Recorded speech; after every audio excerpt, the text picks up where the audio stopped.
Space किंवा अंतरिक्ष या विषयाचे पूर्ण एका वर्षाचे म्हणजे एप्रिल 2025 पासून तर फेब्रुवारी 2026 या पूर्ण एका वर्षाचे करंट अफेअर्स आपण इथे एकत्र करून दिलेले आहेत. आणि जर तुम्हाला याची पीडीएफ पाहिजे असेल तर @MPSC प्लस UPSC या आपल्या टेलिग्राम चॅनलवर मिळून जाईल किंवा तुम्हाला याची कमेंट सेक्शन मध्ये पण लिंक पाठवून देईल. ठीक आहे. आता ह्याच्यासारखंच आणखी एक लेक्चर आहे पूर्ण स्कीम ज्याच्यात कव्हर केलेलं आहे ते तुम्हाला आपल्या युट्यूब चॅनलवर पण मिळून जातील. ठीक आहे. तर चला आता आपण डायरेक्ट सुनीता विल्यम्स याच्यापासून सुरू करू. आता ह्यांच्याविषयी आपण पुढे म्हणजे डिसेंबर जानेवारीचं करंट अफेअर्स केलेलं आहे तर त्याच्यामध्ये ह्यांना कव्हर केलेलं आहे. आता ते डबल नको म्हणून आपण डायरेक्ट तिथूनच करू. तर आपण डायरेक्ट आता निसार मिशन ह्याच्यापासून सुरू करू.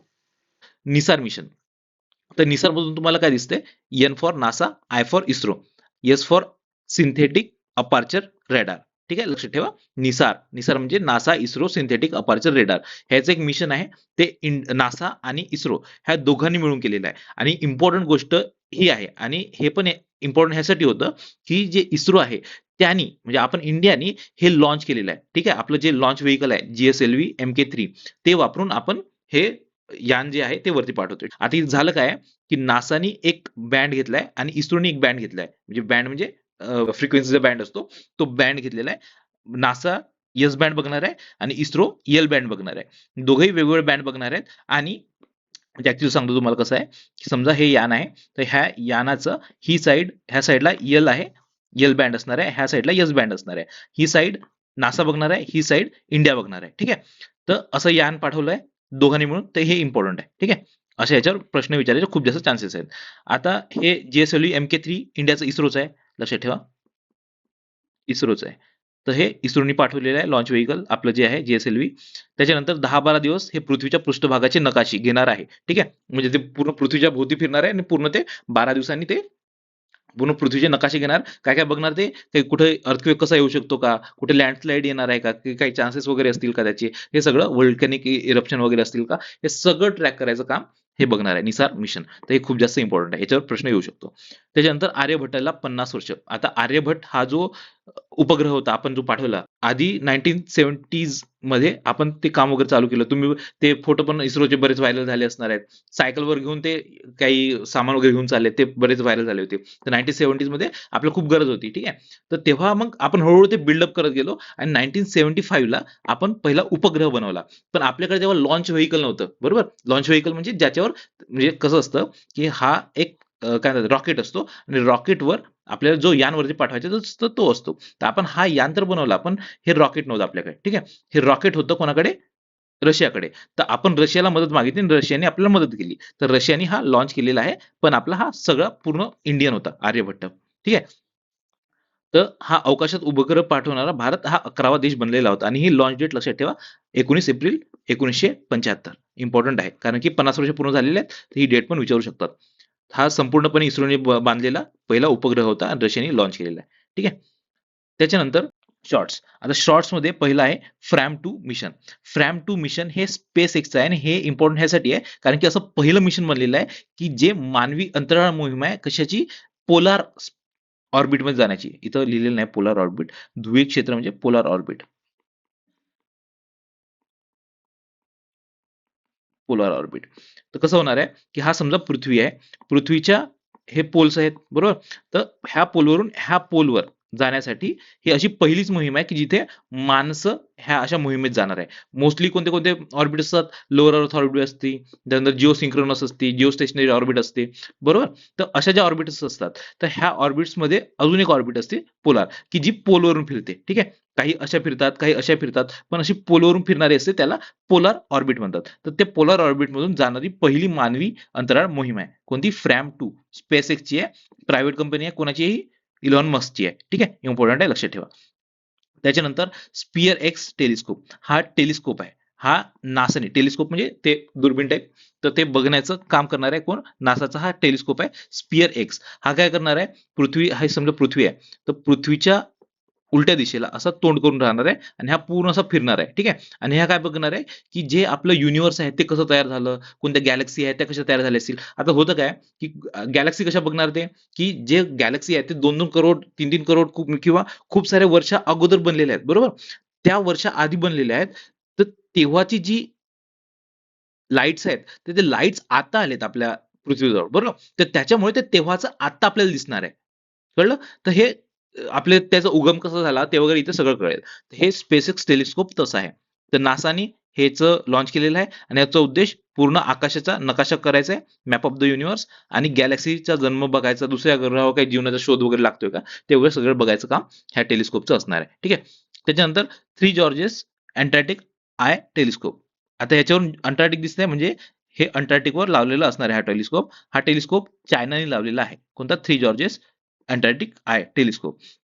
आता याचा उद्देश काय आहे, की ह्या निर्मित म्हणजे जी तारे निर्मिती आहे, तारे म्हणजे जे स्टार वगैरे आहेत, स्टार वगैरे बघायचं. जसं हे आपण युनिव्हर्स बघणार आहे, तर हे तारे वगैरे बघणार आहे किंवा इंटरस्टेलर गॅसेस वगैरे याचा अभ्यास करणार आहे. म्हणजे कोणते हायड्रोजन, हेलियम गॅस वगैरे आहेत, ते मोस्टली याचा अभ्यास करायसाठी चायनाने हे लॉन्च केलेलं आहे.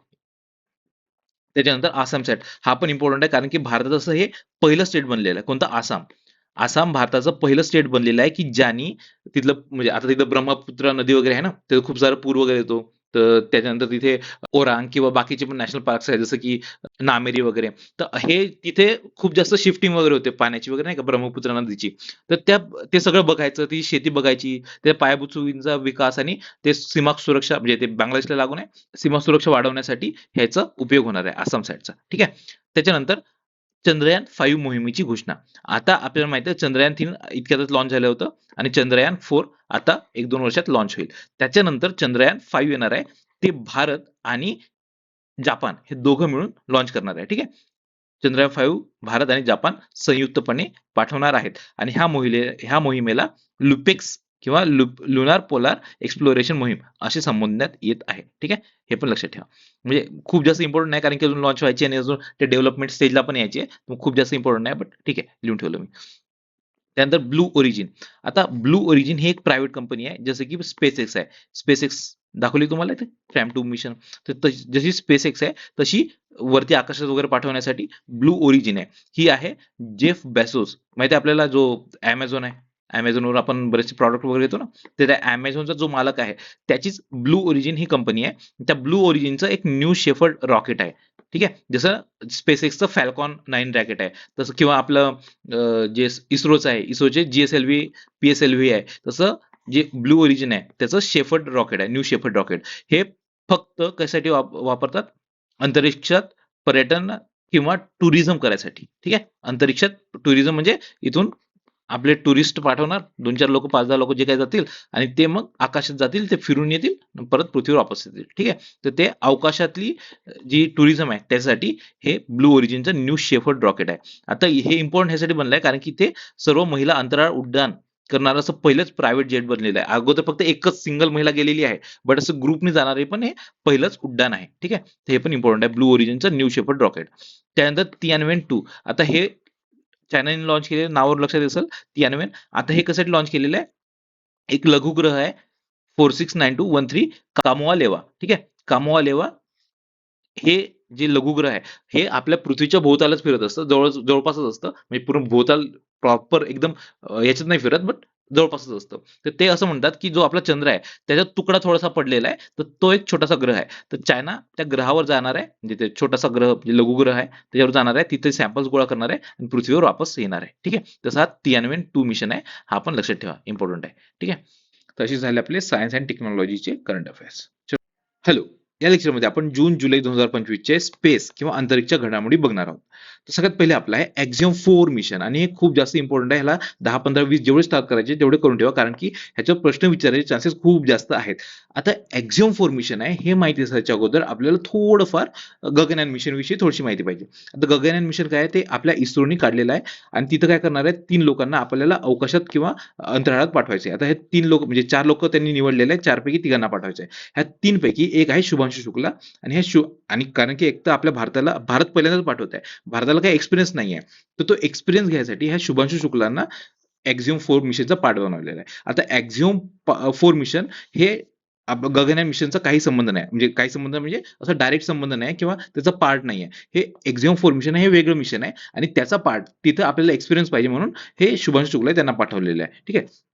आता एक्झिओम 4 मिशन काय आहे? हे आहे एक प्रायव्हेट मिशन. कशाचं? अंतराळात किंवा आपल्या इंटरनॅशनल स्पेस स्टेशनमध्ये 18 दिवस थांबायचं. आता ॲक्चुअली त्यांचा 14 दिवस थांबायचा प्लॅन होता. नंतर तो एक्सटेंड करून 18 दिवसावर आलेला आहे. आता बऱ्याच ठिकाणी तुम्हाला अजूनही 14 दिवस दिसतील, तर ते चुकीचं आहे. ऍक्च्युली 18 दिवस आहे इस्रोच्या वेबसाईटवरून घेतलेलं आहे. आणि असं जर हे चेंज झालं होतं म्हणून ही एक स्टेटमेंट येईल, ही इम्पॉर्टंट आहे स्टेटमेंट. ठीक आहे, तर सांगतो आता पुढे. आता एक्झिओम 4 मिशन आहे, हे खासगी अंतराळ मोहीम आहे. तुम्हाला सांगितल्याप्रमाणे प्रायव्हेट कंपनी कोणती आहे, एक्झिओम स्पेस नावाची प्रायव्हेट कंपनी आहे. तिचं एक्झिओम 4 मिशन होतं, आधी 3 झालेले आहे, 4थं मिशन होतं. ह्यासोबत नासा, युरोपियन स्पेस एजन्सी आणि स्पेस एक्स आणखी असे बरेचसे एजन्सी आहेत, त्यांनी यासोबत पार्टिसिपेट केलं होतं. ठीक आहे, आता हे 18 दिवसांचे मिशन होतं ISS म्हणजे इंटरनॅशनल स्पेस स्टेशनवर.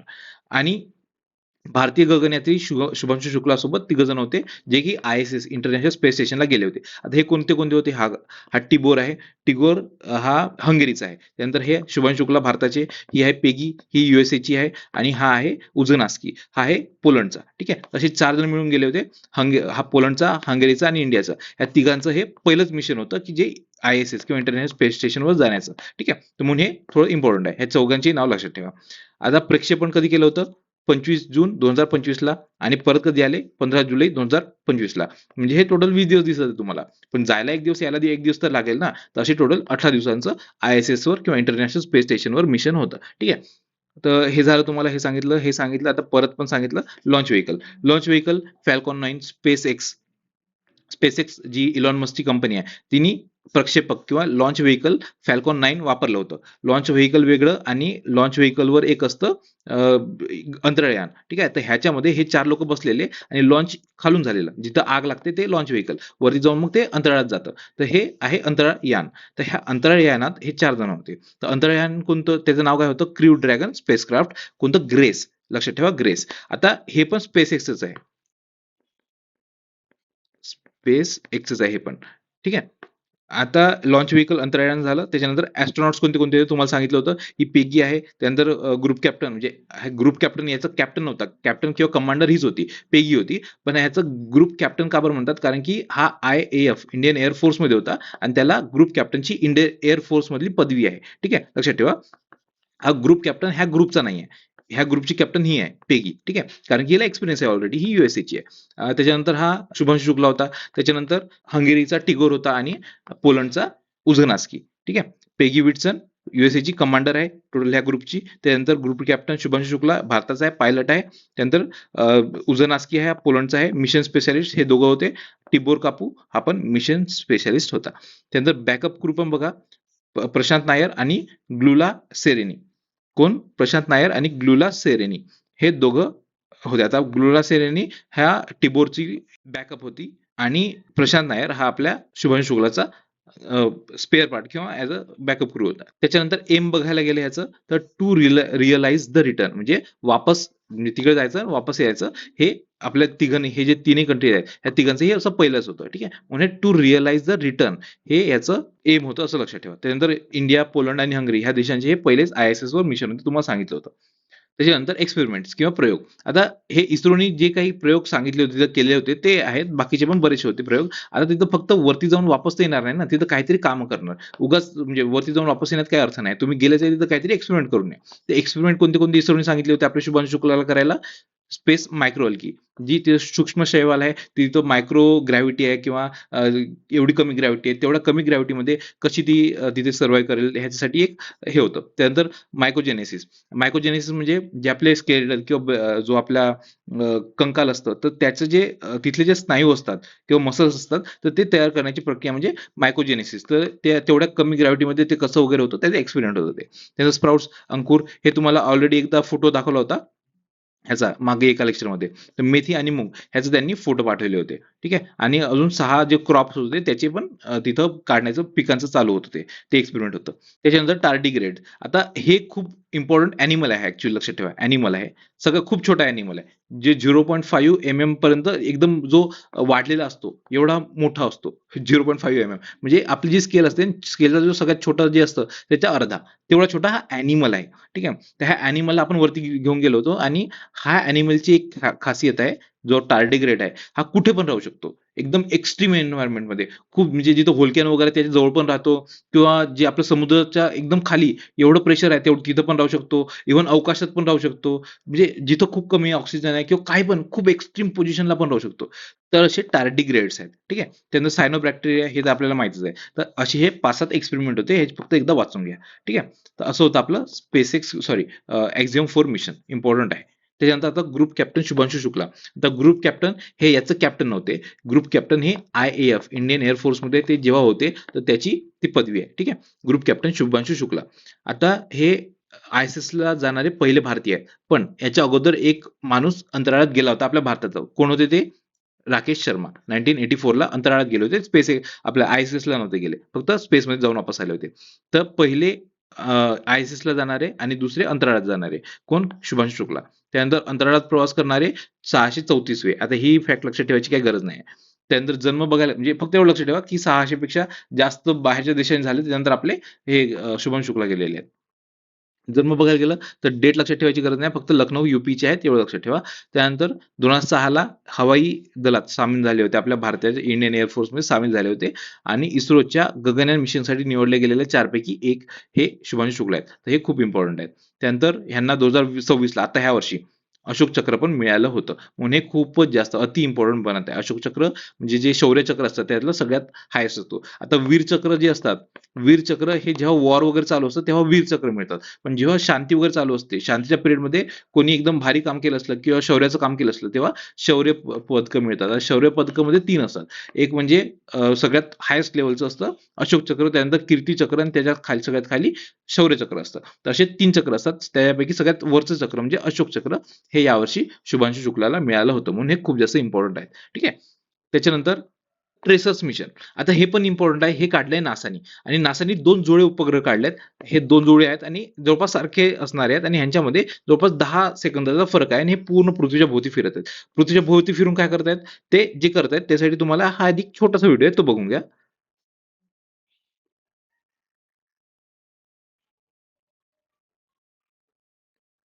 आता इथे तुम्हाला काय दिसत असेल, इकडून एक प्रकाश येत आहे आणि इथे पृथ्वी आहे, आणि पृथ्वीच्या भोवती आहे मॅग्नेटिक फील्ड. आपल्याला माहिती आहे मॅग्नेटिक फील्ड काय, आता ती जास्त एक्सप्लेन करत बसत नाही मी. तर मॅग्नेटिक फील्ड ही अशी आहे आपली, ह्या साईडला सूर्य असल्यामुळे अशी मॅग्नेटिक फील्ड असते, आणि इकडे सूर्याच्या ऑपोजिट दिशेने आपले जे मॅग्नेटिक फील्डचे हे आहेत, जे काय आहेत, तर हे आपले असे जातात. ठीक आहे, हे इथं लवकर चिपकत नाही. पण इकडून जेव्हा सोलार स्टॉर्म येते, सोलार स्टॉर्म किंवा सौर वादळ येतं, ते इथं जेव्हा धडकतं ह्या मॅग्नेटिक फील्डला, तर ह्याची एनर्जी इकडे ट्रान्सफर होते, आणि हे असं इथे येऊन चिपकतं. ठीक आहे, हे जेव्हा चिपकतं तेव्हा एकदम इथं असा गोल होतो, आणि त्याची जी एनर्जी आहे पूर्ण एनर्जी इथे येते, आणि आपल्याला ऑरोरा वगैरे दिसतात. ऑरोरा म्हणजे काय, की जे पोल आहेत, पोलवर तिथे एकदम चमकिले वगैरे तिथं आयोनाइज्ड म्हणजे एन्व्हायरमेंट तयार होतं, आणि इथे खूप जास्त मस्त प्रकाश दिसतो.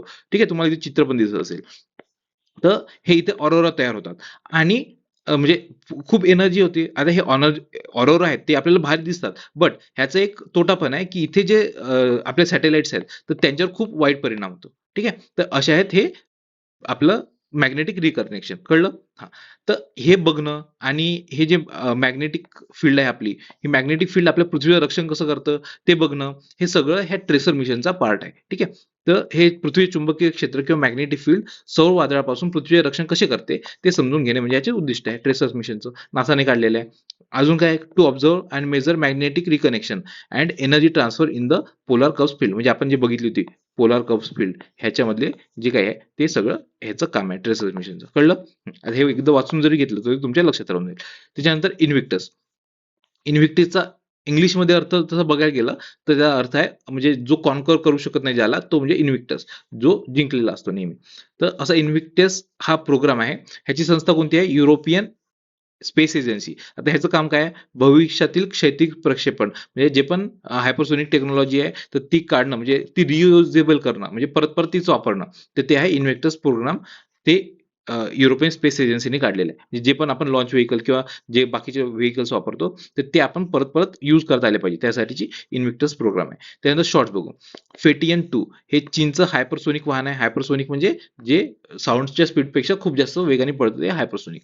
हे चीनचं हायपरसोनिक वाहन वाहन म्हणजे लॉन्च व्हेकल आहे. त्याच्यानंतर गोसॅट GW हे जपानचं हवाई बदल किंवा जे एन्व्हायरमेंट चेंज वगैरे असतं ते बघायसाठी गोसॅट आहे जपानचं. त्याच्यानंतर ड्रोर 1 हे इस्रायलची पहिली पूर्णपणे सरकारी निधी प्राप्त संप्रेषित उपग्रह किंवा त्याला कम्युनिकेशन सॅटेलाइट म्हणतात. ते इस्रायलचं आहे, लक्षात ठेवा. त्यानंतर झांगहेन हे पण चीनचंच आहे. आता चीनचं नैसर्गिक आपत्ती किंवा नॅचरल डिझास्टर वगैरे ते त्याचं निरीक्षण करायसाठी झांगहेन 102 हे आहे. ठीक आहे, तर अशा प्रकारे आपले स्पेसचे पण संपलेले आहे. एक्झिओम 4 मिशन आणि ट्रेसर्स मिशन खूप जास्त इम्पॉर्टंट आहे, लक्षात ठेवा. चलो फिर पुढे जाण्या अगोदर एक छोटीशी 10-15 सेकंदाची ऍडव्हर्टाइजमेंट आहे. ही जी लेक्चर सिरीज घेतोय आपण त्याचंच एक पेड व्हर्जन पण आहे, जिथे तुम्हाला ह्या लेक्चर सोबतच कलरफुल पीडीएफ मिळतील, जिथून आपण हे करतोय ते. त्याच्यानंतर टेस्ट सोडवायला मिळतील आणि त्याचे एक्सप्लेनेशन पण करून देईल. त्याच्यानंतर डिसेंबर 2024 पासून तर एप्रिल 2026 पर्यंत जवळपास 18 महिन्यांचा आपण इथे कव्हर करणार आहोत. ठीक आहे. आता ही पीडीएफ किंवा हे जे सगळं आहे हे तुम्हाला आपल्या ऍपवर मिळून जाईल. त्याची लिंक तुम्हाला खाली मिळून जाईल. हॅलो, या लेक्चरमध्ये आपण ऑगस्ट सप्टेंबर 2025च्या स्पेस किंवा अंतराळच्या घडामोडी सोबतच डिफेन्सच्या घडामोडी पण बघणार आहोत. तर सगळ्यात आधी आपलं आहे प्रत्युष दुर्बीण किंवा प्रत्युष टेलिस्कोप. आता टेलिस्कोप म्हटलं तर आपल्याला एवढं तर माहिती आहे की टेलिस्कोप म्हणजे आपण दूरचं काहीतरी बघण्याचा प्रयत्न करत असतो त्याच्यातून. आता इथे दूरचं काय बघतोय आपण? डॉन. डॉन म्हणजे पहाट. एक कॉस्मिक डॉन आहे, कॉस्मिक पहाट आहे, ती आपण बघणार आहोत. पहाट म्हणजे आपल्याला एवढं तर माहिती आहे, सूर्याची स्टार्टिंगला जे किरण येतात थोडे थोडे एकदम, ते म्हणजे पहाट असते. तशीच एक पहाट झाली होती कॉस्मिक पहाट. कॉस्मिक म्हणजे जे आपलं विश्व आहे किंवा आपलं युनिव्हर्स आहे ते बनल्यावर जसे थोडे थोडे स्टार्टिंगचे किरण होते, म्हणजे जे आपले तारे वगैरे बनले होते किंवा जस्ट गॅलेक्सी वगैरे आहेत त्या बनायला लागल्या होत्या, तर ते आपल्याला ऑब्झर्व करायचं आहे, ते आपल्याला बघायचं आहे. त्यासाठी आहे प्रत्युष टेलिस्कोप आहे. आता तेवढ्या आधीचं कसं काय बघणार आपण? आपल्याला एवढं तर माहित आहे की आपली पृथ्वी आहे, पृथ्वीचा जो सूर्य आहे, सूर्यापासून पृथ्वीवर येईपर्यंत 8 मिनिटं लागतात. म्हणजे आपण जे सूर्य बघतो ते आपण लगेचची सूर्य नाही बघत आहे, आपण सूर्य 8 मिनिटं अगोदरचा बघतोय. ठीक आहे. तसेच आता हे जे आपलं युनिव्हर्स आहे, युनिव्हर्स बनून खूप वर्ष झालेत, जवळपास 13.8 बिलियन वर्ष आधी बिग बँग झाला होता. त्याच्यानंतर ही म्हणजे जवळपास 250 किंवा 300 मिलियन वर्षानंतर ही कॉस्मिक डॉन झाली होती. तर तेव्हाच आपण आता बघणार आहोत. ठीक आहे. तर तेव्हाचा जो प्रकाश आहे तो आता आपल्यापर्यंत पोहोचेल. तेव्हाचा प्रकाश आहे किंवा प्रकाश म्हणजे किंवा जे रेडिओ वेव्हज आहेत ते आता आपल्यापर्यंत पोहोचतील. ही जी प्रत्युष टेलिस्कोप आहे ही पण रेडिओ टेलिस्कोप आहे, लक्षात ठेवा. इथं कुठेतरी लिहून घ्या, रेडिओ टेलिस्कोप आहे, नाही लिहिलं तरी चालेल. ही रेडिओ टेलिस्कोप आहे. तर ह्याच्यातून आपण हे कॉस्मिक डॉन म्हणजे तेव्हाच जवळपास 12 बिलियन वर्ष अगोदरच आपण बघणार आहोत. तर हा युनिव्हर्सचा आपल्याला अभ्यास करायचा आहे, जे स्टार्टिंगचा युनिव्हर्स आहे त्याचा अभ्यास करण्यासाठी हे टेलिस्कोप बनवतात. आता एक गोष्ट लक्षात ठेवण्यासाठी आहे की हे जे टेलिस्कोप आहे हे आपण पृथ्वीवर ठेवणार नाही. कुठे ठेवणार आहोत? चंद्राच्या दुसऱ्या बाजूला. म्हणजे कसं? आपल्याला एवढं तर माहित आहे की ही आपली पृथ्वी आहे, पृथ्वीचा हा चंद्र आहे आणि चंद्र हा टायडल लॉकिंग असतं. टायडल लॉकिंग म्हणजे जशी पृथ्वी आहे आपल्याला फक्त एकच भाग दिसतो काय म्हणतात चंद्राचा. चंद्राचा आपण दुसरा भाग बघूच शकत नाही, कधीच बघत नाही. तुम्हाला वाटत असेल पण नाही, आपण हा भाग कधीच बघितलेला नाही. आपण एकच भाग बघत असतो. का बरं? कारण की ह्याची फिरण्याची म्हणजे स्पीड आहे तेवढी स्पीड याची पृथ्वीभोवती फिरण्याची स्पीड आहे. कळलं का? म्हणजे हा स्वतःभोवती जेवढ्या स्पीडने फिरतो तेवढ्या स्पीडने हा पृथ्वीभोवती फिरतोय. ह्याच्यामुळे आपल्याला ही जी साईड आहे ही दिसत नाही कधी. आता ह्याच्यामुळे एक गोष्ट आपल्यासाठी चांगली काय झालेली आहे, थांबा एक मिनिटं. हा हा ही पृथ्वी आहे आणि हा चंद्र आहे. तर ह्याच्यामुळे एक गोष्ट चांगली काय झाली त्या टायडल लॉकिंगमुळे, की इथे जर जो हे सॅटेलाइट जर किंवा टेलिस्कोप आपण ठेवला असता तर पृथ्वीवरचे जे रेडिओ वेव्हज आहेत ते इथं त्यांनी काहीतरी इश्यू निर्माण केलेले असते. तर हे इश्यू येऊ नये म्हणून आपण ह्या साईडला हा टेलिस्कोप इकडे ठेवणार आहोत. आलं का लक्षात? म्हणजे आपल्याला हा टेलिस्कोप हा पृथ्वीच्या पलीकडे असेल, तर पृथ्वीचे जे हे असणार आहे रेडिओज ते हे इकडे येणार नाही. कारण की आपल्याला खूप जास्त सेन्सिटिव्ह इन्फॉर्मेशन लागणार आहे जे रेडिओ वेव्हची आहे. कारण की खूप जवळपास म्हणजे 12 बिलियन वर्ष आधीचे जे रेडिओ वेव्हज आहेत ते इथे येणार आहेत. तर त्यासाठी खूप सेन्सिटिव्ह इन्फॉर्मेशन लागेल ना. तर त्यासाठी ते पृथ्वीच्या रेडिओ वेव्हजनी इंटरफेअर करायला नको म्हणून आपण ते जो चंद्र आहे त्याच्या पलीकडच्या साईडला आपण ठेवणार आहोत. ठीक आहे. तर ही दुर्बीण लक्षात ठेवा, प्रत्युष दुर्बीण इम्पॉर्टंट आहे. तर हे चंद्राच्या दूरच्या बाजूला ठेवणार आहोत आणि विकास कोणी केले आहे? रमण रिसर्च इन्स्टिट्यूट बँगलोरचे आहे, त्यांनी हे बनवलेलं आहे. तर हे लक्षात ठेवा, इम्पॉर्टंट आहे. त्याच्यानंतर आहे ॲस्ट्रोसॅट. आता ॲस्ट्रोसॅट पण एक दुर्बीणच आहे. आता ही जी आणखी गोष्ट की अशी जी दुर्बीण आहे ही पहिलीच अशी असेल की जी चंद्र आहे त्याच्या पलीकडे जाणारी दुर्बीण म्हणजे कॉस्मिक आपण बघायसाठीची दुर्बीण अशी पहिलीच असणार आहे. ठीक आहे. त्याच्यानंतर ॲस्ट्रोसॅट आहे. आता ॲस्ट्रोसॅट काय आहे की हे 10 वर्ष आधी आपण एक अशीच ऑब्झर्वेटरी लॉन्च केली होती टेलिस्कोपची, की जी आपण जे ग्रह तारे चंद्र वगैरे आहेत ते बघणार होतो. तर त्याला 10 वर्ष पूर्ण झाली आहेत आणि हे आपलं पहिलंच असं होतं जी ऑब्झर्वेटरी आहे आपण वरती टाकलेली तशी पहिलीच होती, म्हणून ही थोडीशी इम्पॉर्टंट आहे. लक्षात ठेवा. 28 सप्टेंबर 2015 याला लॉन्च केलं होतं आणि भारताची पहिली स्वदेशी स्वतः भारताने बनवलेली होती खगोलशास्त्र वेधशाळा होती. त्याच्यानंतर ओफेक 19 उपग्रह आणि ज्युपिटर स्पेस कॅमेरा. तर हे दोन्ही इस्रायलने लॉन्च केलेले आहेत. हे कशासाठी? स्पाय सॅटेलाइट म्हणून इस्रायलने लॉन्च केलेले आहे. लक्षात ठेवा. ओफेक ओफेक ओफेक लक्षात ठेवा. कशासाठी आहे? स्पाय. ओफेक स्पाय. ठीक आहे. त्याच्यानंतर शहीद 2 उपग्रह हा नादिन नादिन आहे. ठीक आहे. नादिन उपग्रह आहे हा इराणनी पाठवलेला आहे, दूरसंचार आणि संशोधन उपग्रह आहे. खूप जास्त इम्पॉर्टंट आहे, फक्त एक दोन वाचून घ्या. नादिह हा इराणचा आहे. त्याच्यानंतर होप मिशन किंवा होप मोहीम आहे. तर आपल्याला माहिती आहे की आपण गगनयान मिशन पाठवणार आहोत. गगनयान मिशन कशासाठी, की आपण काहीतरी जे भारतातले लोक आहेत 2-4 लोक, त्यांना आपण वरती आकाशात पाठवणार आहोत. त्यासाठीच आपण एक ॲक्झिओम मोहिमेद्वारे आपला नाव काय त्याचं, शुभांशु शुक्ला, त्याला पण आपण वरती पाठवलं होतं. तर ते म्हणजे हे असे जो आपण गगनयान मिशन आहे, तर त्याचे हे एक आपण स्टेप घेत आहोत, एक एक प्रोजेक्ट करत आहोत की किंवा एक एक एक्सपेरिमेंट करत आहोत, की जे आपलं जे गगनयान मिशन आहे ते सक्सेसफुल झालं पाहिजे. तर तसंच एका प्रोजेक्टचा किंवा तसंच एका एक्सपेरिमेंटचा पार्ट म्हणून हे होप मोहीम होती. ही कुठं, लद्दाखला झाली होती. इथे काय केलं होतं, की जे चंद्र किंवा मंगळ आहे, हे बघा, चंद्र किंवा मंगळ सारखी जी परिस्थिती आहे, तर ती तिथं त्याचं अनुकरण करण्यात आलं होतं आणि तिथे आपले जे एक्सपेरिमेंट आहे ते घडवण्यात आले होते. ठीक आहे. जेणेकरून आपलं गगनयान मिशन आहे ते सक्सेसफुल होईल. तर ते गगनयान मिशन साठीचा हा पार्ट होता. होप मोहीम लक्षात ठेवा. त्याच्यानंतर आहे गिली कॉन्स्टेलेशन किंवा गिसॅटकॉम. आता हे आहे चायनाचं, हे चौथं असं उपग्रह होता जो कॉन्स्टेलेशन आहे, उपग्रहांचा समूह, तो ह्यांनी पाठवलेला आहे. कशासाठी, इंटरनेट ऑफ थिंग्स, आयओटी. आयओटीचा अर्थ काय, की बऱ्याचशा आपलं मोबाईल असतं, इव्हन आपली कार आहे किंवा आपलं घर आहे, घरातल्या काही गोष्टी आहेत, तर सगळ्या इंटिग्रेट करणं, ते आहे इंटरनेट ऑफ थिंग्स. हे इंटरनेट ऑफ थिंग्स आणि वाहनांच्या दळणवळण सेवांसाठी ही चा समूह हा चायनाने वरती पाठवलेला आहे. त्यानंतर लीप 1.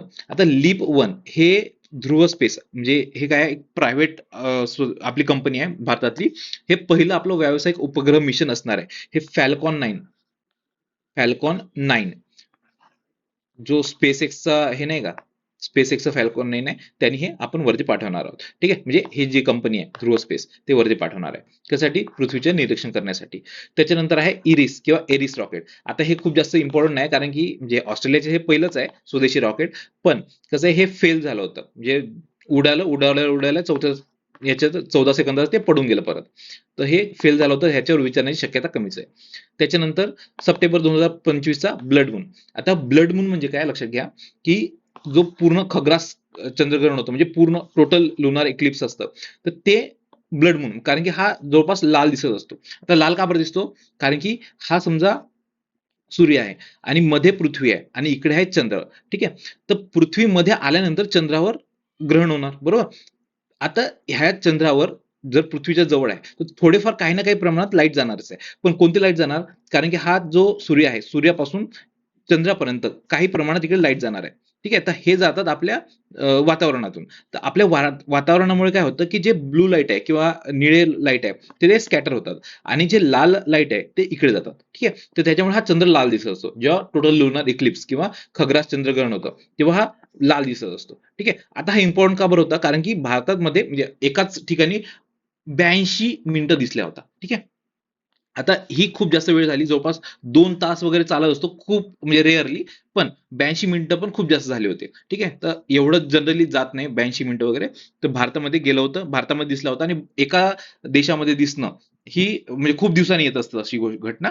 तर ही घटना 2025 म्हणजे 7 आणि 8 सप्टेंबर 2025 ला आली होती. मग हे लक्षात ठेवा. ठीक आहे. September 2025 blood moon. आता ब्लड मून किंवा खग्रास खंडग्रास चंद्रग्रहण काय असतं, त्याच्यानंतर सूर्यग्रहण वगैरे काय असतं, ते आपण स्टॅटिक मधून करायचं चांगल्या रीतीने. याच्यावर प्रश्न येऊ शकतो, कारण की ही अशी घटना घडलेली आहे. तर हे जरी नाही आलं तर ऍटलीस्ट स्टॅटिकवर प्रश्न येऊ शकतो. स्टॅटिक तुम्ही जिओग्राफी मधून चांगल्या रीतीने करून टाका. ठीक आहे. त्याच्यानंतर 18वे international olympiad on astronomy and astrophysics. आता ऑलिम्पियाड म्हणजे जे बाहेरच्या सगळ्या जवळपास वर्ल्ड मधले एक 1ली ते 12वीतले काही पोरं असतात, तर ते म्हणजे कम्पीट करत असतात. तर ते कॉम्पिटिशन कशाचं होतं, ऍस्ट्रॉनॉमी अँड ऍस्ट्रोफिजिक्सचं होतं. तर हे मुंबईमध्ये किंवा भारतामध्ये पहिल्यांदा झालं होतं.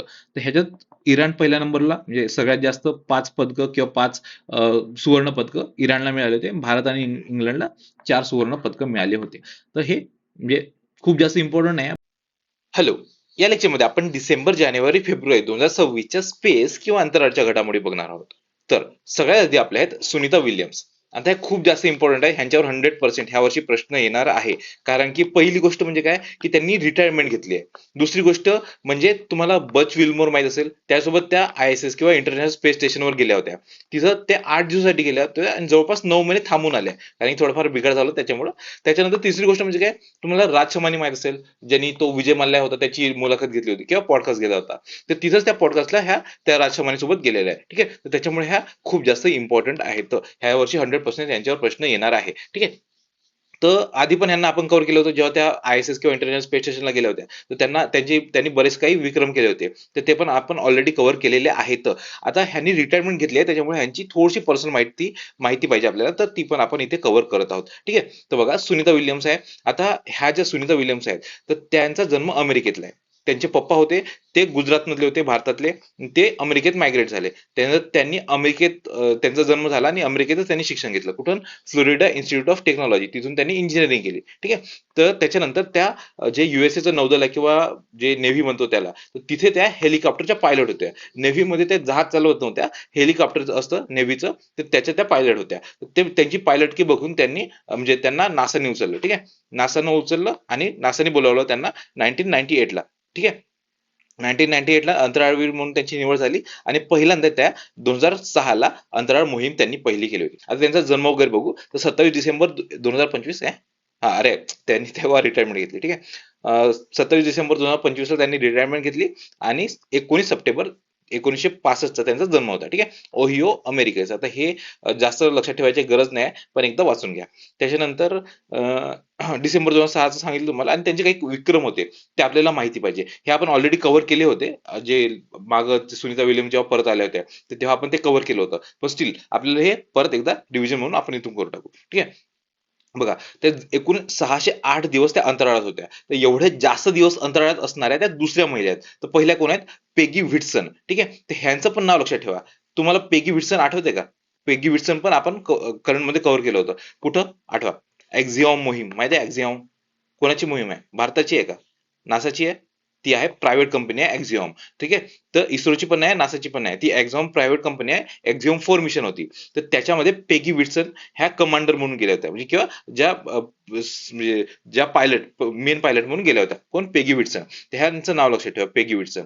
त्या जो आपला शुभांशु शुक्ला आहे, ज्याला शौर्य पुरस्कार वगैरे मिळाला आता, जो ह्या एक्झिओम 4 मिशन मध्ये पण होता, त्यांच्यासोबत ह्या पेगी विल्सन गेल्या होत्या. ठीक आहे, तर ह्या पहिल्या क्रमांकावर आहे. ह्यांनी आता नासामधून रिटायरमेंट घेतली, त्यानंतर त्या एक्झिओम मध्ये काम करतात. ठीक आहे, तर लक्षात ठेवा, पेगी विल्सननी सगळ्यात जास्त काळ जिथे अंतराळात घालवलेला आहे. त्याच्यानंतर म्हणजे पेगी विल्सननी बरेचसे काही म्हणजे सगळ्यात जास्त म्हाताऱ्या अशा व्यक्ती आहेत की ज्यांनी अंतराळात गेलेल्या आहेत वगैरे, त्यांचे बरेचसे वेगळे विक्रम आहेत, तर ते आपल्याला करायची गरज नाही. फक्त तेवढं लक्षात ठेवा की पेगी विल्सन ह्या सगळ्यात जास्त काळ त्यांनी घालवला होता. ठीक आहे, दुसऱ्या नंबरला ह्या आपल्या सुनीता विल्यम्स आहे. त्यानंतर अंतराळात सर्वाधिक काळ स्पेस वॉक करणाऱ्या पण महिला ह्याच आहेत. कोण? सुनीता विल्यम्स. आता यांनी जरी अंतराळात सगळ्यात जास्त काळ घालवला असेल कोणी, पेगी विल्सननी, पण जवळपास 60 तास त्यांचे होते आणि 62 तास सुनीता विल्यम्स यांचे झालेले. ठीक आहे, कारण की बघा, जे स्पेस वॉक म्हणजे काय असतं, की तुम्ही तिथं अंतराळात जाता आणि तिथं इंटरनॅशनल स्पेस स्टेशन आहे, म्हणजे तिथं असं काहीतरी डब्बा असणार आहे, त्याच्या आतमध्ये हे अंतराळात जातील. ठीक आहे, तर पण स्पेस वॉक म्हणजे काय, की त्याच्या बाहेर येणार, म्हणजे तिथं एक तुम्ही बघितलं असेल, तिथून बाहेर येतात दोरी लावून आणि आतमध्ये इथे म्हणजे बाहेर येऊन असं काहीतरी फिरत असतात. ठीक आहे, तुम्ही बघितलं असेल ते, तर ते म्हणजे स्पेस वॉक झालं. तर सगळ्यात का स्पेस वॉक करणाऱ्या ह्या महिला आहेत. ठीक आहे, सुनीता विल्यम्स. त्याच्यानंतर अंतराळात पूर्ण मॅरेथॉन धावणाऱ्या पण पहिल्या व्यक्ती आहेत.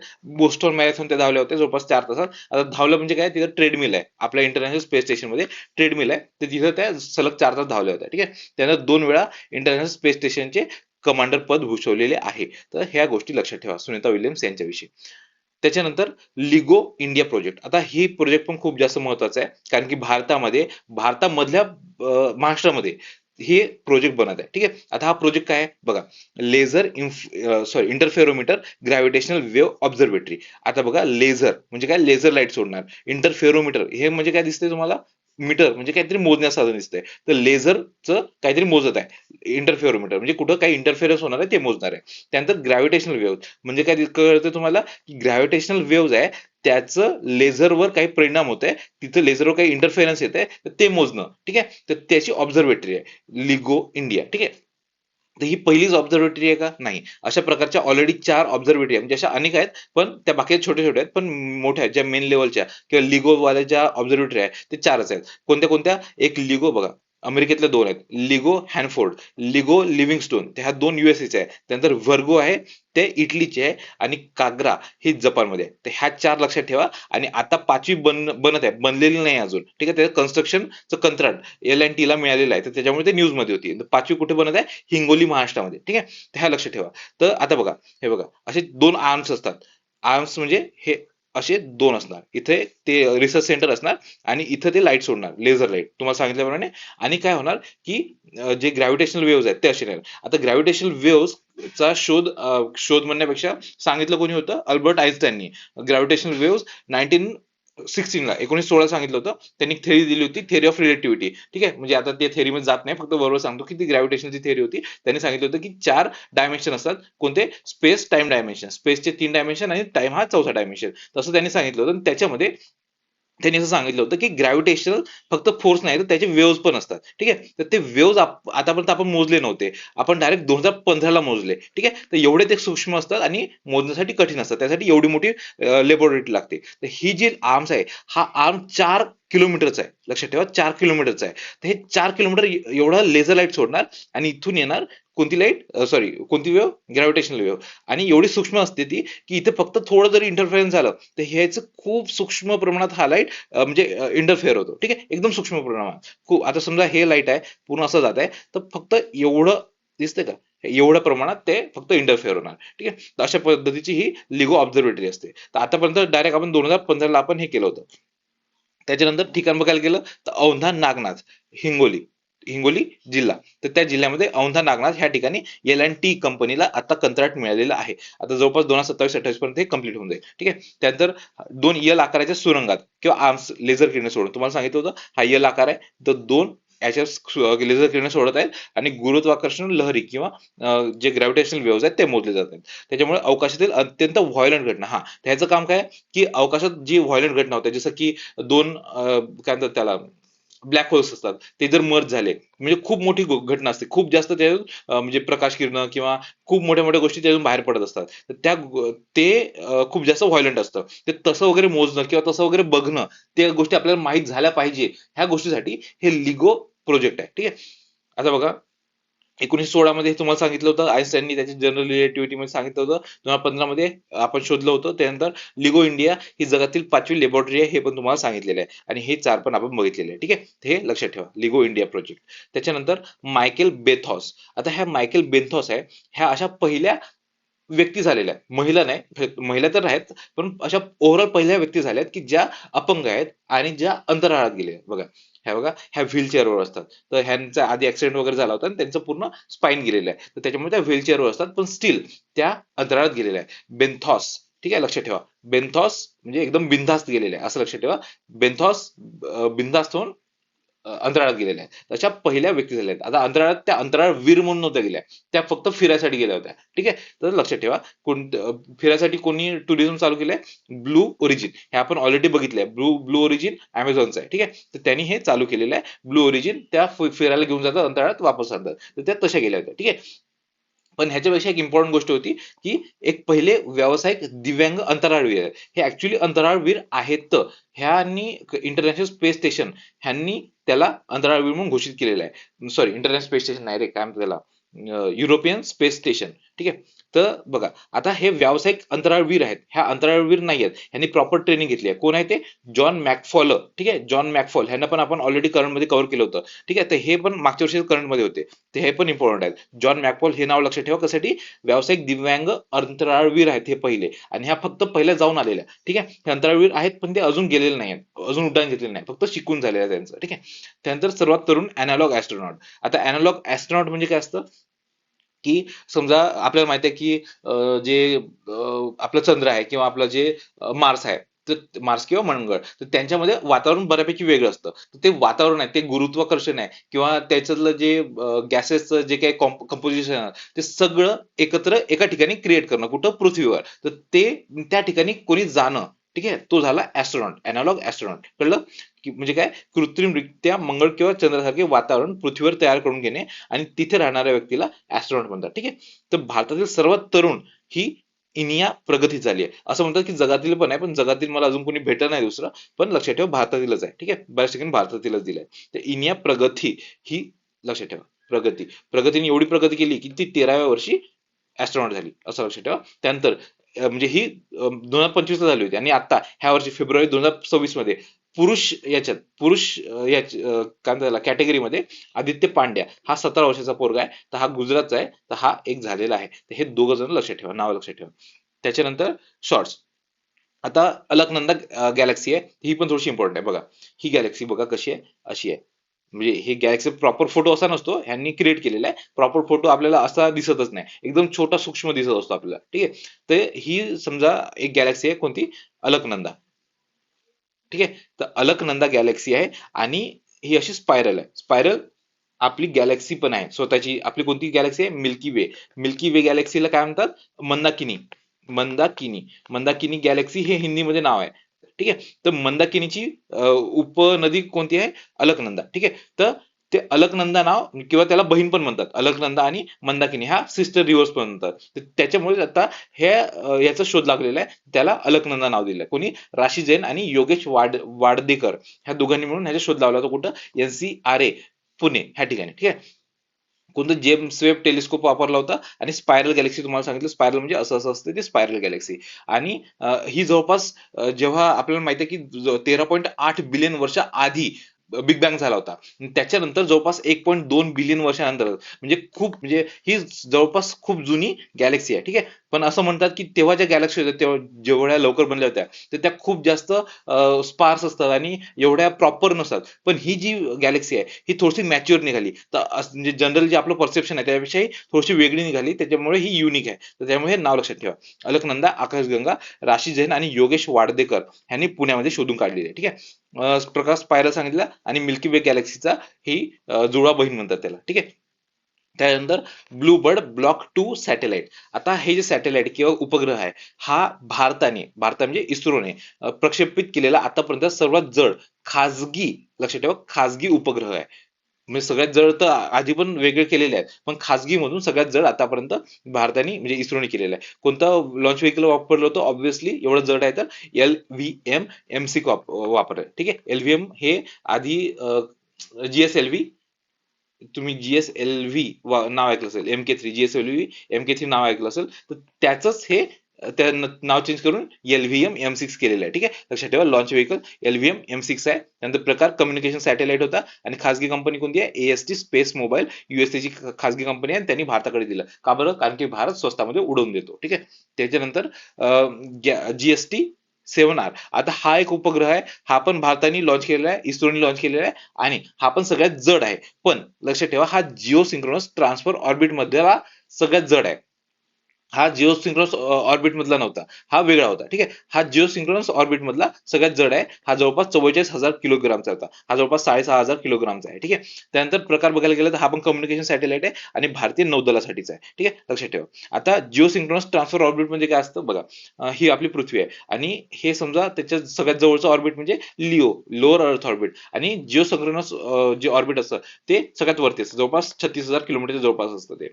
तर इथून डायरेक्ट इथपर्यंत जायसाठी आपण एकदम इलिप्टिकल ऑर्बिट वापरतो. ठीक आहे, तर ही जी इलिप्टिकल ऑर्बिट आहे इथून इथं जाण्यासाठी, लोअर अर्थ ऑर्बिट मधून वरती जाण्यासाठी, तर ह्याला म्हणतात जिओ सिंक्रोनस ट्रान्सफर ऑर्बिट. ठीक आहे, कळलं. तर ट्रान्सफर म्हणजे काय, इथून तिकडे ट्रान्सफर करणं, तर तेच आहे ते. त्याच्यानंतर PSLV मिशन. आता PSLV म्हणजे काय, polar satellite launch vehicle. Launch vehicle म्हणजे तो रॉकेट. तर हे मिशन अयशस्वी झालेले आहे, म्हणजे आपलं फुलफिल झालेलं नाही, आपल्याला जे पाहिजे होतं, कारण की हे पडलं. ठीक आहे, तर त्याच्यामुळे हे, आणि जे C61 होतं ते पण पडलं होतं, तर त्याच्यामुळे थोडंसं जास्त स्क्रुटिनी मध्ये होतं. तर ह्याच्यावर प्रश्न येण्याचे चान्सेस मला वाटत नाही जास्त असतील, म्हणून प्रश्न येणार नाही याच्यावर. पण ठीक आहे, करून ठेवा, आला तर रिस्क नको म्हणून. ठीक आहे, तर हे मिशन अयशस्वी झालेले आहे आणि मुख्य पेलोड कोणता होता, EOS-N1. ठीक आहे, तर हा DRDO ने तयार केलेला होता. जे पृथ्वी निरीक्षण उपग्रह आहे, बॉर्डर एरिया वगैरे ते बघण्यासाठी वगैरे, किंवा थोडंफार डिफेन्स साठीचं वगैरे हे होतं. ठीक आहे, तर हा पण पडला आणि हा फुटला. ठीक आहे, त्यानंतर फक्त जे KID नावाचा एक स्पॅनिश पेलोड होता तोच वाचलेला आहे. जवळपास 15 पेलोड होते. पेलोड म्हणजे जे काय म्हणतात त्याला, यान किंवा सॅटेलाइट म्हणतो, ते सॅटेलाइट जवळपास 15 होते, 15 पैकी 14 फुटले आणि हा जो किड नावाचा स्पॅनिश पेलोड होता किंवा सॅटेलाइट होता तो वाचला. ठीक आहे. त्याच्यानंतर उपग्रह प्रक्षेपण केंद्र, आता हे एक इम्पॉर्टंट आहे. आपल्याला माहिती आहे की एका ठिकाणी कुठं, श्रीहरिकोटामध्ये सतीश धवन स्पेस सेंटर आहे जिथून आपण सगळे लॉन्च करतो. आणखी काय, जे एपीजे अब्दुल कलाम बेट आहे ते ओडिसा मधलं आहे, पण ते तिथे आपण लॉन्च नाही करत. तिथे काय त्याला उपग्रह लॉन्च नाही करत आपण, तिथे मिसाईल्स वगैरे आहेत तर ते लॉन्च करतो. ठीक आहे. तर आपलं सध्याच्या कंडिशनला फक्त एकच आहे, श्रीहरिकोटा, जिथून आपण जे पीएसएलव्ही तुम्हाला सांगितलं, पीएसएलव्ही जीएसएलव्ही, तर ह्यांच्याद्वारे आपण तिथे लॉन्च करत असतो. ठीक आहे. तर हे उपग्रह प्रक्षेपण केंद्र आपण आता परत एक बनवतो. कुठं, कुलशेखरपट्टणम, तिथे आता बांधणं चालू आहे. कुठं, ते तामिळनाडूमध्ये. तर आणि आता आणखी गोष्ट झाली आहे की आंध्र प्रदेशचे जे मुख्यमंत्री आहेत त्यांनी घोषणा केली की होप आयलंड आहे काकीनाडा खाडीजवळ. ठीक आहे. त्या तिथे पण आता नवीन स्टेशन बनत आहे. आता बघा, एक गोष्ट तुमच्या लक्षात आली असेल की होप आयलँड आणि श्रीहरिकोटा आणि तामिळनाडूचं कुलशेखरपट्टणम, हे तीनच्या तीनही आपल्या ईस्ट कोस्टवर आहे किंवा पूर्वेच्या साईडला आहे. म्हणजे समजा आपला हा भारताचा साऊथ इंडिया आहे. ठीक आहे. साऊथ इंडिया आहे आणि त्याच्यामध्ये इथे आहे कोणतं, होप आयलँड. त्याच्यानंतर इथे आहे सतीश धवन स्पेस सेंटर श्रीहरिकोटा. त्यानंतर इथे आहे तामिळनाडूचं कुलशेखरपट्टणम. ठीक आहे. तर ह्या म्हणजे तुम्हाला काय वाटतं की हे फक्त ह्या साईडला का बरं आहे, ईस्ट साईडला का बरं आहे? कारण की बघा, पृथ्वी आपली कशी फिरते, इकडून वेस्ट साईडनी ईस्ट साईडकडे फिरते, म्हणून आपला सूर्य इकडून उगवतो ना, तर अशी फिरते. तर त्याच्यामुळे काय असतं की आपण जर जो लॉन्च करतोय तर तो जर लॉन्च केला ह्या साईडला, ठीक आहे, ह्या साईडला लॉन्च केला तर आपल्याला फ्यूल खूप कमी लागतं. त्याच्यामुळे आपण ईस्ट साईडला करतो. दुसरी गोष्ट काय, इकडे आहे समुद्र, तर समुद्र आहे तर इथं काही फॉल्ट झाला तर समुद्रात पडेल, आपल्या सिव्हिलियन एरियावर पडणार नाही. ठीक आहे. ह्या दोन गोष्टी लक्षात ठेवा, ह्याच्यामुळे आपण ह्या साईडला करतो. आणखी एक गोष्ट काय की मोस्टली बघायला गेलं तर जे इक्वेटर आहे, इक्वेटरच्या जितके जास्त जवळ असेल तितके जास्त जवळ सेंटर चांगलं असतं. कारण की जे इक्वेटर आहे तिथं आपली पृथ्वी खूप जोरात फिरत असते, बरोबर. तर त्याच्यामुळे ते आपल्याला बूस्ट भेटतो, त्यामुळे फ्यूल कमी लागतं. त्याच्यामुळे आपण सगळे ईस्ट साईडलाच आहे. ठीक आहे. ते हे लक्षात ठेवा, तीनच्या तिन्ही सेंटर. त्याच्यानंतर हेवन वन, आता हेवन वन आपलं मगाशी तुम्हाला सांगितलं ISS इंटरनॅशनल स्पेस स्टेशन, तर ह्याच्यासारखंच आता हेवन वन पण आहे. पण हेवन वन हे प्रायव्हेट आहे. ठीक आहे, खाजगी आहे. तर जगातील पहिले खाजगी स्पेस स्टेशन बनत आहे. कुठं, वरतीच ऑब्व्हियसली. तर वास्ट स्पेस नावाची एक कंपनी आहे, तर ते कंपनीने काढलंय. स्पेस एक्सचं फॅल्कॉन 9 रॉकेट आहे, तर ते त्याला प्रक्षेपित करणार आहे. तर हे अजून झालेलं नाही आहे, पण ठीक आहे, याचा प्रश्न येण्याचे चान्सेस तर वाटत नाही कारण की झालं नाही. पण हा, पण ठीक आहे, लॉन्च झाले म्हणजे ऍटलिस्ट अनाउन्समेंट झाले तर लक्षात ठेवा. त्यानंतर विक्रम 1 रॉकेट, आता विक्रम 1 रॉकेट बघा, हे असं रॉकेट आहे आपलं, जसं की पीएसएलव्ही होतं, जीएसएलव्ही होतं, जे की इस्रोचं आहे, तसं हे विक्रम 1 रॉकेट आहे. हे भारतातलं पहिलं खाजगी आहे. ठीक आहे. ते लक्षात ठेवा. विक्रम 1 कोणी बनवलेलं आहे, स्कायरूट. स्कायरूट नावाची एक कंपनी आहे स्पेससाठीची, ती हैदराबादमध्ये आहे. तर त्यांनी हे बनवलेलं आहे, पहिले खाजगी ऑर्बिटल रॉकेट आहे. ते हे 300 ते 480 किलो पर्यंत 4 स्टेज रॉकेट आहे. तर ते एवढं किलोचं वजन ते लोअर अर्थ ऑर्बिटमध्ये नेऊ शकतं. तर लक्षात ठेवा, इम्पॉर्टंट आहे ही गोष्ट. ठीक आहे. असं खाजगी वगैरे काही झालेलं आहे, पहिल्यांदाच झाले आहे, त्याच्यामुळे हे खूप जास्त इम्पॉर्टंट आहे. त्याच्यानंतर पीएसएलव्ही रॉकेट, आता तुम्हाला हे जसं रॉकेट सांगितलं, पीएसएलव्ही पण रॉकेट आहे. पण हे रॉकेट कोण बनवतो आतापर्यंत, इस्रो. ठीक आहे. जीएसएलव्ही पण इस्रोच बनवतं. पण आता पीएसएलव्ही आहे, तर अशी पहिल्यांदाच झालेलं आहे की इस्रो सोडून बाकीच्या कंपन्या आहेत, जी की प्रायव्हेट, आता हिंदुस्तान एरोनॉटिक्स लिमिटेड ही तर गव्हर्नमेंटचीच कंपनी आहे, पण Larsen and turbo he company private company आहे. त्या दोन कंपन्यांनी मिळून पीएसएलव्ही रॉकेट बनवलेलं आहे. ठीक आहे. त्यानंतर वायुपुत्र इलेक्ट्रिक रॉकेट, आता हे खूप जास्त काही इम्पॉर्टंट नाही, पण ठीक आहे, वाचून घ्या. स्पेस किड्स इंडिया एक संस्था आहे, तर त्यांनी ही लॉन्च केलेली आहे. हे खूप जास्त वरती नाही, फक्त 6 किलोमीटर पर्यंत वरती जाऊ शकते यांचे रॉकेट. हे लहान मुलांसाठी ऍक्च्युअली. ठीक आहे. त्यानंतर भारतातील पहिले शालेय अंतराळ केंद्र, आता हे पण खूप जास्त इम्पॉर्टंट आहे, पण जो शुभांशु शुक्ला वगैरे होतं त्यांनी ह्याला लॉन्च केलं होतं. तर लक्षात ठेवा, राखी नवा रायपूर छत्तीसगड इथे आहे. नंतर EO2 रॉकेट, सॉरी उपग्रह, आता हा उपग्रह आहे पाकिस्तानचा, आणि तुम्हाला माहिती आहे पाकिस्तान स्वतः तर उडवू शकत नाही, तर कोणाने उडवलं असणार आहे त्याचा, जे सॅटेलाइट आहे ते चायनाने उडवलं होतं. ठीक आहे. तर लक्षात ठेवा, पाकिस्तानचा EO2 उपग्रह आहे. म्हणजे खूप जास्त काही इम्पॉर्टंट आहे, पण वाचून घ्या. तर अशा प्रकारे आपले अंतराळ किंवा स्पेसच्या घडामोडी संपलेल्या आहेत. चलो फिर, बाय.